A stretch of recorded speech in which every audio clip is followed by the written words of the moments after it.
আসসালামু আলাইকুম। এই যে আমার পাশে যেটা দেখতে পাচ্ছেন এটা হচ্ছে পাওয়ার কাট। এ হচ্ছে পাওয়ার কাট।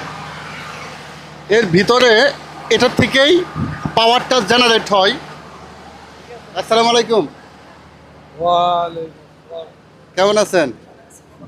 এই যে আমাদের পাওয়ার কার মেনটেন করেন, এখান থেকেই তো ফুল ট্রেনে পাওয়ার সাপ্লাই হয়। হ্যাঁ, পুরা গাড়িতে সাপ্লাই। সাপ্লাই হয়। একটা বিষয় ভালো লাগলো যে পাওয়ার কার নিট অ্যান্ড ক্লিন, মানে এখানে কোনো যাত্রী আনা নেওয়া হচ্ছে না। জি, মানে যাত্রী যদি আনা নেওয়া হয় কি কি ক্ষতি হতে পারে বলুন কিছু ভাই? যে কোনো মুহূর্তে গাড়ির সময় আগুন ধরতে পারে, যে হইতে পারে, এই জন্য আমরা অনেক ক্লিক। সিগারেট খায়, হ্যাঁ হ্যাঁ, তারা যদি বিড়ি খায়, সিগারেটের শিখাটা যদি পরে আগুন ধরে যেতে পারে। হইতে পারতে। পাওয়ারটার একটা সেফটি জায়গা। জি। আমাদের একটু ভুলেই মারাত্মক মারাত্মক ক্ষতি করতে পারে। ভাই পরিচয় জানি কি? আমার আমার নাম মোহাম্মদ বাবুল, পাওয়ার কার ড্রাইভার, ঢাকা। ঢাকা। আপনি? আমার নাম মোহাম্মদ রিয়াজ। পাওয়ার কার কয়জন থাকে? দুজন। একজন ইলেকট্রিশিয়ান, একজন পাওয়ার কার ড্রাইভার। ইলেকট্রিশিয়ান।